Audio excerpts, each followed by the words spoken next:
Hey tubers, welcome back for another adventure. You are looking at a $350 Polaris Trail Boss 325. I really don't care for two-cycle machines, but this guy is a four-stroke. Homie likes that. I kind of have it halfway off the truck because there's a few things I kind of want to go through before we take it completely off the truck and make a test or two on it and reassemble it. The first thing I want to note as you look at the front end, right, these pipes aren't battered. Other than this small dent right here, the front really looks pretty good. The what we have is a remote hydraulic brake cable there. That's so that your fluid could run on the ground. I'm not thinking I have brakes. The tires do hold air, it seems, though the back ones are buffed. The front ones are halfway decent, but quite honestly, they're hard as a rock. So my buddy down Westchester way, he keeps a pretty good eye on Facebook, Marketplace, Let Go, OfferUp, all that type of stuff. And he seems to find these things, and he seems to score them, and he seems to get really good prices on them. If they're a very easy fix, he tends to keep them, but he knows that if they're not a very easy fix, he could easily call me, offer me a decent deal, and I'll take it. I think I gave him $350 on this one, and I think he made a couple of bucks. At least I hope he did. That way he could pay for gas. If one does a little bit of research on this machine, the magazines like to call it an entry-level quad. Once again, 2001. As I just look at it, it doesn't look like it's very well made. The metal looks a little thin, and it doesn't look like they necessarily finished the welds everywhere. So it's not a Honda, but nothing's a Honda, so except a Honda. So let's overlook some of that for now. I'm told it sat for quite a while, and I have a tendency to believe that. It looks like somebody kind of fooled around with the carburetor. As a matter of fact, it looks like it's loose, so we know that's true.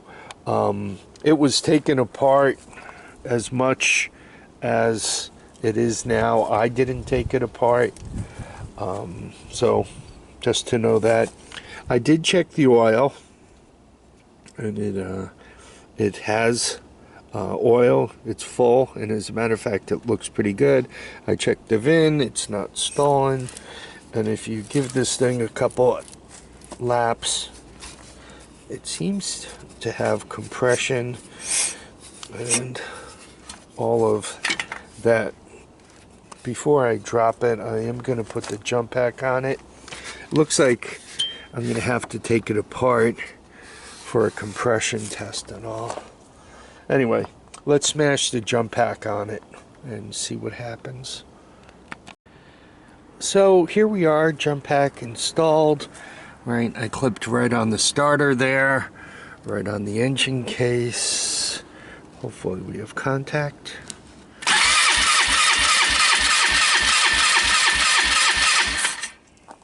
Sounds like it's got compression, right? 325. The muffler's off, so you can kind of hear it thumping along pretty good.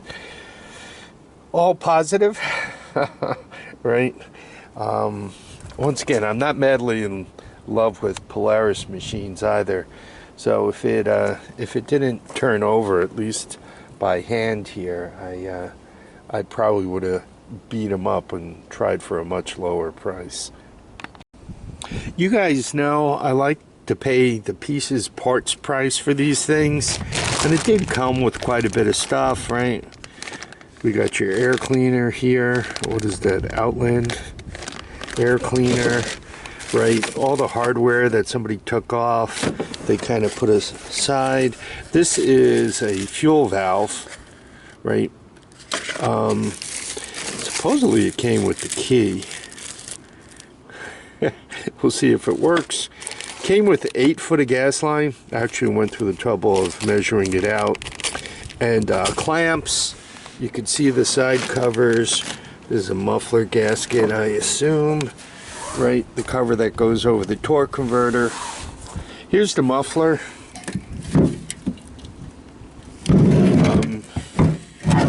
No rodents living there. Boy, they make a thick muffler. That could be fixed, right? One could put a plate on the back and a flange so that the exhaust system could go back into it. There's the seat. If you sit down on that, you're going to get a mighty wet pair of pants. Very uncomfortable for the day. There's the other front fender. It's wearing one of them. As a matter of fact, I want to assemble this, see if what I'm missing. But there's the other front fender, and you could see the Frankenstein holes there where the zip ties might have held it on. Anyway, I want to finish getting it off the truck. I want to put it all back together again. Then I could kind of figure out what I'm missing. Here we have the muffler and spare parts it came with. And here's what the machine looks like coming up from behind. I didn't put everything completely back together. But I have the cover for the torque converter, the side covers, the seat, right? It appears as if the plastic is complete. This is the portable fender. Right, you can see the Frankenstein stitches. There's the rest of it. I'd like to show it to you without casting a huge shadow over it.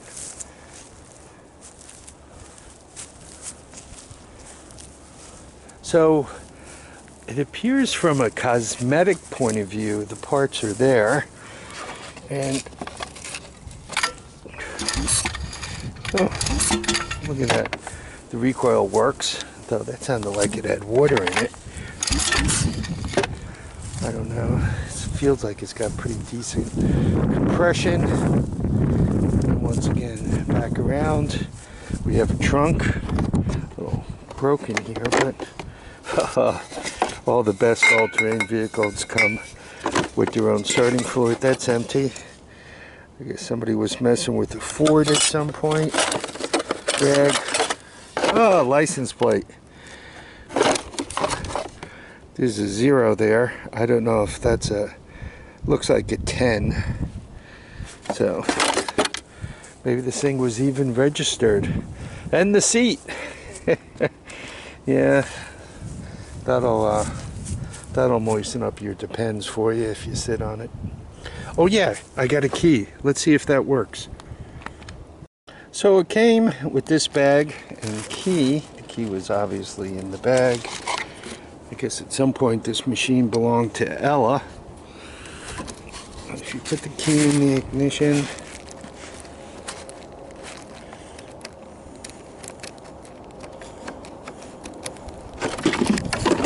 you have squat. I don't know if this is an official Polaris key. Looks like it's got some wear and tear on it. I should have guessed it wouldn't work. Oh, wait a minute. Oh, it works, but it's stiff as heck. I like that. I like the idea that it works. Guess I should spray that lock. It is stiff. So check it out. The key even works. I love it. Let's check out the forward and reverse lever.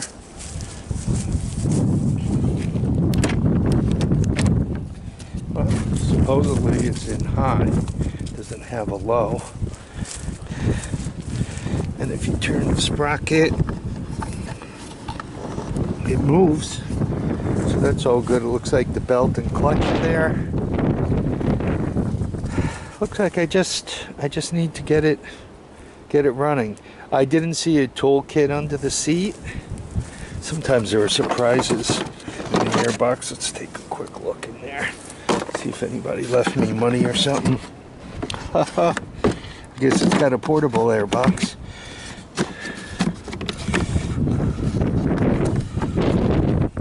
Rodent or no rodent?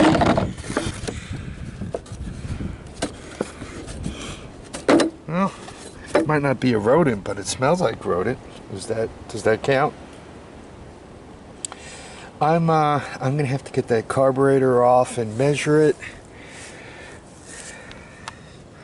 The problem I can have with a PZ20, well, I can probably lift the lever up. That's gonna be in the way. I guess I can put a cable one on there. Anyway, I'll be, this looks like quite the project to go through. Does anybody have a Polaris Trail Boss 4-stroker out there? Supposedly the engine's made by FHI, Fuji Heavy Industrial. They're the same people who make Subaru. I guess Robin engines are made by them. That golf cart right there has a 2-cylinder Robin. And as time passed, it seems that Polaris went from almost solely relying on them to, at this point in manufacture, Fuji is making parts for them, and they're putting stuff in their own blocks, I guess, that they're having made. And I don't know where they're having the blocks made, right? Somebody else might be making the blocks, or maybe even Fuji's making the blocks and pistons and somebody else is making the crank. As I sniffed around, I couldn't be sure. I think it's partially dependent by year, but it appears if at this point Polaris is sourcing parts and assembling their own engines, perhaps manufacturing parts of them, and probably in the day this was made, the engine was made by Fuji. Some people like Fuji products, like Subaru is made by Fuji Heavy Industry, and some people don't like their stuff. I kind of look at it as once a manufacturer is kind of up to speed, they make some good stuff. Perhaps that would be the Ford Mustang, and they make some really bad stuff, and perhaps that might be the Ford Pinto. People have opinions on all this stuff, and I'm here to tell you what to think. Some people, my uncle had a Pinto station wagon, which was like the most uncool car at the time. I think it was late 70s, early 80s. I mean, it was just uncool. I was in college, and he asked me to take it to go run an errand for him, and I wouldn't even drive it. That's what a jerk kid I was back in those days. But I think he drove it for close to 200,000 miles and replaced the cam 3 or 4 times on its way there.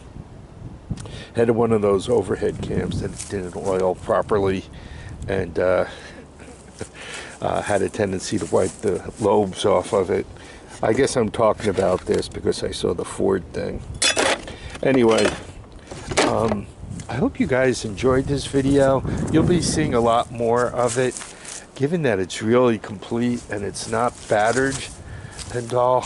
I'd really like to see this thing come back, given that it appears as if the transmission, belt, clutch, all that stuff looks really pretty good.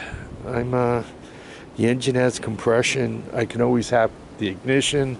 I could always hack the carburetor. There's no reason why it shouldn't start up and run. and then we could kind of piece the exhaust system back on it, and I mean, this should be a nice little machine. It's big. I'm calling it a little machine. It's a big footprint machine. It's one of the largest footprints I could get into the truck easily, right?